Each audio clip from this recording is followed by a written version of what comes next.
Nah, hari ini kita akan mulai belajar atau mulai memahami tentang activity dan layout pada pemrograman mobile menggunakan Android Studio, ya.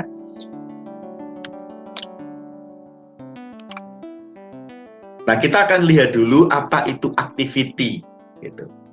Nah, teman-teman, kalau di pemrograman web, ya, kita membuat tampilan-tampilan pada aplikasi berbasis web itu namanya pada page, gitu ya. Kita membuat page. Nah, page itu berisi tampilan-tampilan yang kita gunakan untuk aplikasi berbasis web. Kalau kita membuat aplikasi berbasis desktop misalnya, maka ada yang namanya form, gitu. Nah, misalnya form untuk menginput data pegawai, gitu ya. Ada form untuk misalnya menampilkan laporan keuangan misalnya. Nah, activity itu sama seperti halnya page kalau di pemrograman berbasis web atau sama dengan form ketika di pemrograman desktop, ya. Kalau di pemrograman mobile istilahnya adalah activity. Gitu. Activity ini merupakan komponen yang dapat dilihat oleh pengguna sehingga mereka dapat berinteraksi dengan aplikasi. Nah, itu sebenarnya istilah saja, ya. Kalau di pemrograman mobile ada activity, pemrograman web ada page, web page gitu. Kalau pemrograman desktop ada form. Nah, gitu. Nah, activity ini dia bisa di-create atau di-terminate.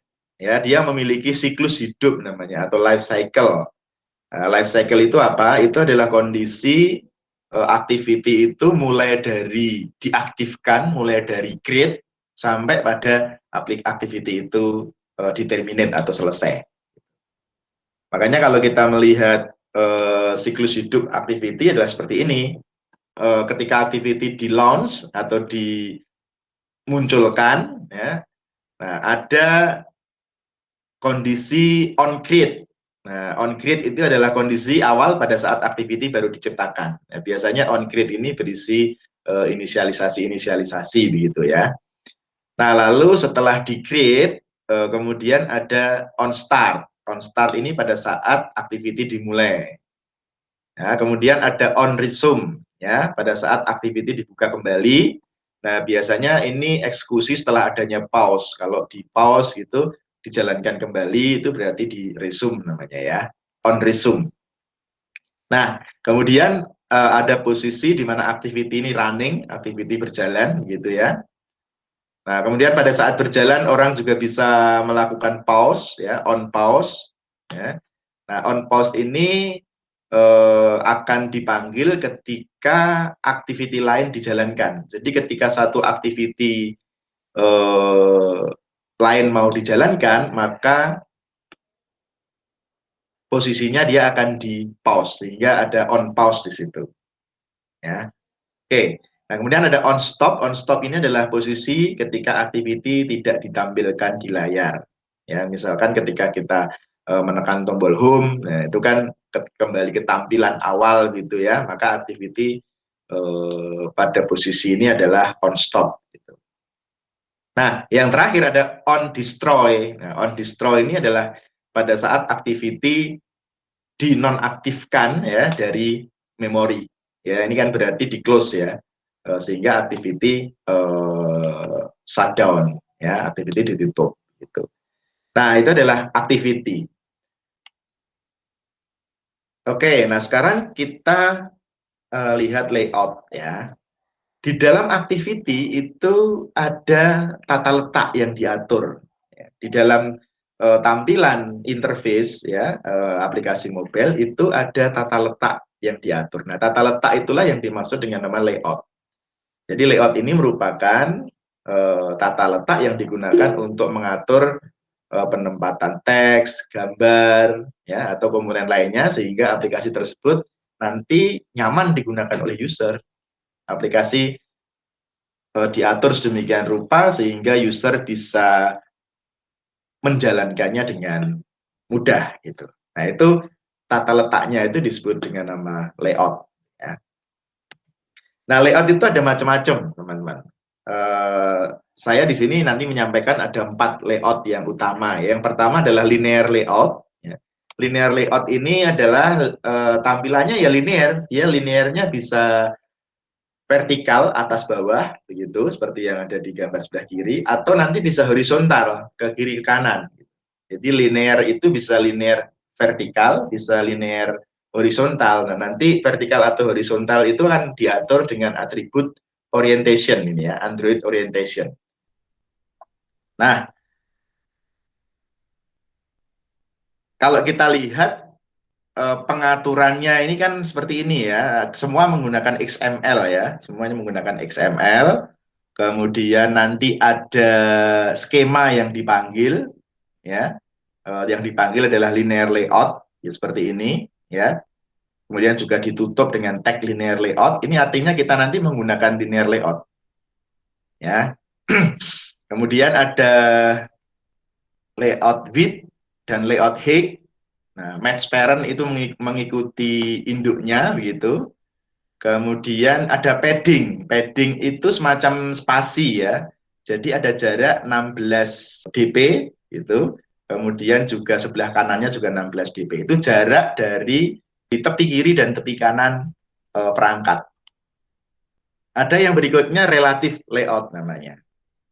Nah, relative layout ini merupakan layout yang penataannya menempatkan widget-widget di dalamnya seperti halnya layer. Jadi kalau kita bicara relative layout, nanti widgetnya bisa bertumpuk ya. Satu widget bisa berada di atas widget yang lain atau dia berada di bawah widget yang lain. Makanya dia dikatakan relatif.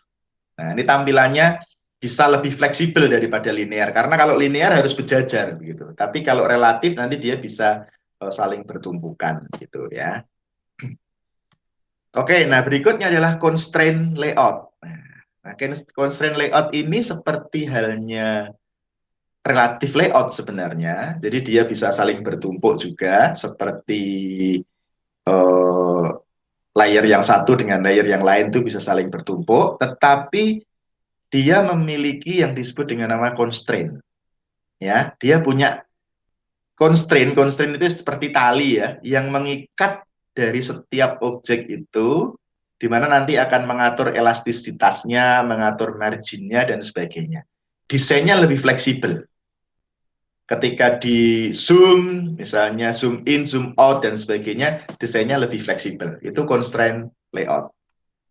Nah, nanti pada XML-nya juga dipanggil constraint layout gitu, yang di sebelah kanan ini ya. Ada coding utama semacam ini. Nah, kemudian yang berikutnya ada frame layout ya. Nah, frame layout ini adalah layout yang biasanya digunakan untuk membuat objek saling bertindihan. Nah, contohnya kita membuat button di atas image. Nah, maka tombolnya ini berada di dalam frame gitu. Nah, makanya dikatakan frame layout. Oke.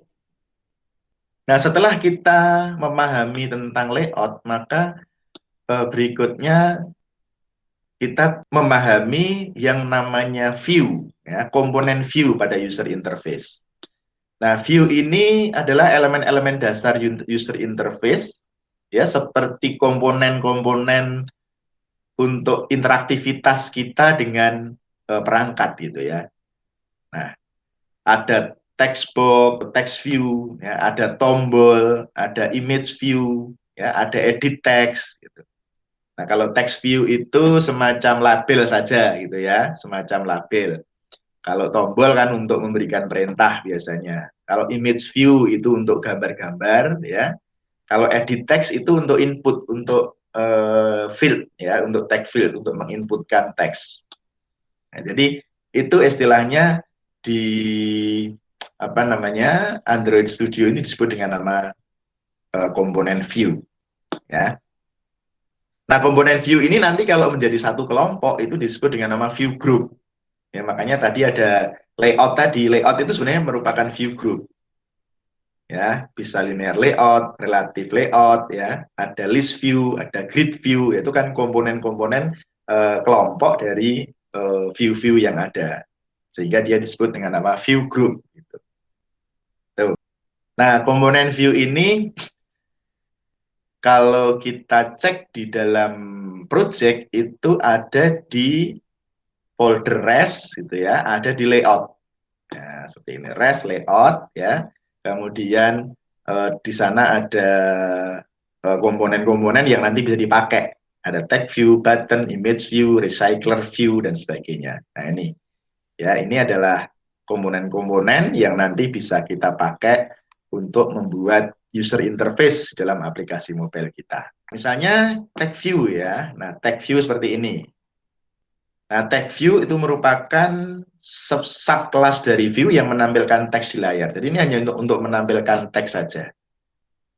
Nah, ini tadi sudah saya katakan, tag view itu seperti label kalau pada pemrograman visual. Nah, label itu kan hanya tulisan saja, tapi tidak bisa untuk melakukan input data. Gitu. Jadi tulisan pada tag view ini tidak dapat dirubah ketika aplikasi berjalan, karena dia hanya menampilkan saja. Gitu. Oke, itu tag view. Nah, kalau kita lihat nih ada atribut-atributnya ya, atribut-atribut pada tag view. Misalnya ada seperti ini, ada Android ID. Nah, Android ID ini untuk mengatur ID dari tag view-nya ya. Kemudian Android text. Nah, Android text misalnya seperti ini. Nah, ini untuk mengatur teks yang akan ditampilkan. Dia mau menampilkan tulisan apa. Nah, Android titik 2 layout width. Nah, itu menentukan lebar dari tag view. Ya, Android layout height menentukan tinggi dari tag view. Nah, kemudian Android tag is selectable, menentukan apakah teks muncul di tag yang muncul di tag view dapat dipilih atau tidak. Ya. Kemudian ada text size, ukuran teksnya berapa. Itu bisa pakai PT atau point gitu. Kemudian text color untuk mengatur warna, ada text style untuk mengatur style, mau normal, bold, italic, dan seterusnya ya. Ada tag alignment untuk mengatur persejajaran teks dan sebagainya. Ya, ada font family ini mengatur jenis huruf ya. Ini contoh atribut. Jadi ini adalah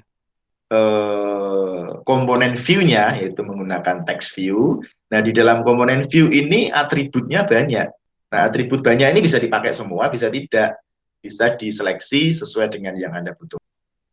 Oke, nah kita akan coba saja langsung ya di Android Studio, supaya teman-teman bisa